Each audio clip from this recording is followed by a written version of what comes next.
Good morning, I'm Madison Carmouche. We're coming up on 5 o'clock this Friday morning, and today is September 27th. Let's send it over to meteorologist Tim Drawbridge for a look at your forecast. Good morning, Madison. Good morning, everyone. We always look forward to a Friday, right? I don't think some of you will like the prospects of how the weather game's going to play out on this Friday. Hot off the press, high wind warnings have been extended further to the north and pretty much encompass a good chunk, if not all, of eastern and southern Kentucky, minus some counties here: Wayne, Lawrence, Martin, Johnson, Magoffin, Breathitt, Owsley, and then we pick it up as you make your way into the western portion of the Cumberland Valley. Wayne County points west into Tennessee and western Kentucky.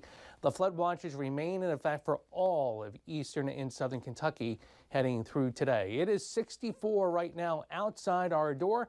Pinpoint Doppler radar has been active all night with the rain, some of it heavy at times, and there is somewhat of a break right now, thank goodness, over toward Letcher, Harlan, Bell counties.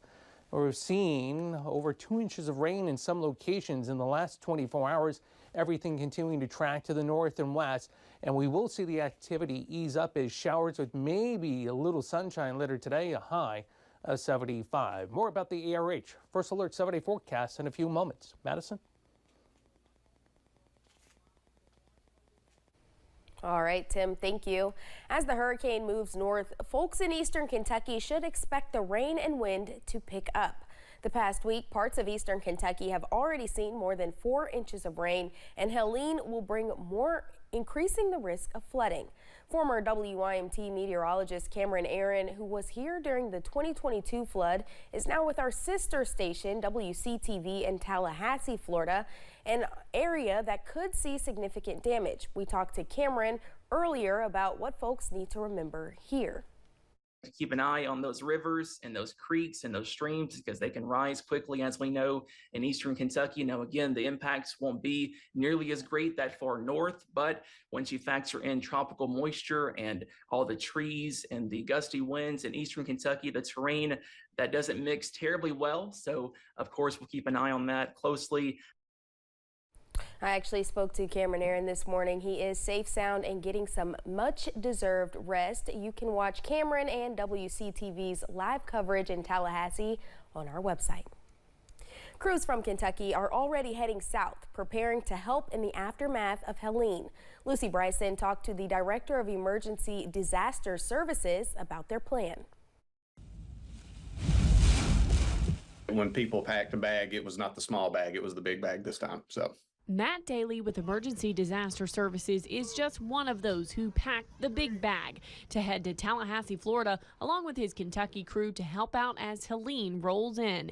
It's far from the first time they've traveled like this to aid another state. They've done it 3 times for other hurricanes. So in this year alone, there's not been a storm event that EDS has not responded to. Sprinkled into that are wildfires in New Mexico, flooding events that we've seen in both Louisiana and Texas. Daly says a day on the job before a storm hits can look a lot like managing their equipment to make sure it's safe and preparing to respond as soon as possible. They're modeling preparation tactics after Hurricane Ian. In 22, EDS responded with 14 base camps across the state of Florida, and we did that in 7 days, and this is going to be a similar deployment. Work after the storm looks like catering to the needs of public safety officials. People who are going to be responding, going door to door, doing rescue, recovery, all those people who do that really hard work, we have the honor of taking care of those folks. And while Daly and his crew don't call Florida home, neither do many of those responding to this. But he says it's all part of a day on the job, saying he knows Kentucky would get the same kind of help if they needed it. When I say bye to a utility person or a state official, it's a temporary goodbye, because we know at some point we're going to cross paths in another storm event, another base camp. In Lexington, I'm Lucy Bryson, WKYT. Daly said there will be plenty of Kentuckians in Florida responding. His team plans on being there a few weeks. Some may even stay until Thanksgiving. Power companies here in Kentucky are having to figure out plans due to the storm. This will have impacts very far inland and affect a lot of people. This creates big plans in terms of response. While many co-ops are staying in Kentucky to monitor the situation, Joe Arnold with Kentucky Electric Cooperative says 7 different co-ops are heading south to assist elsewhere. Our co-ops in Kentucky have been paired up with co-ops in Georgia. So we have 4 co-ops that are currently either on the way or leaving soon to go to Georgia. And there are other co-ops who are, after the weather moves into here and they're able to see, make sure they have enough crews to take care of things here, they will also then probably send crews down. With wind gusts over 50 miles per hour possible in our area, there needs to be enough people ready here for our power outages. Daniel Lowry with Kentucky Utilities says, as of now, they are staying local. Several schools have closed today due to weather. Some are having an NTI day. You can find the latest list on WYMT.com and the WYMT News app. We also have more hurricane coverage there. Just scan this QR code for a link to download. You can also sign up for breaking news alerts. The Mountain Heritage Festival is underway in Whitesburg. There are some changes to the festival because of rain and the recent courthouse shooting. Tourism Director Lee Adams says organizers wanted to make sure they were respectful of both families of the 2 people involved in the shooting.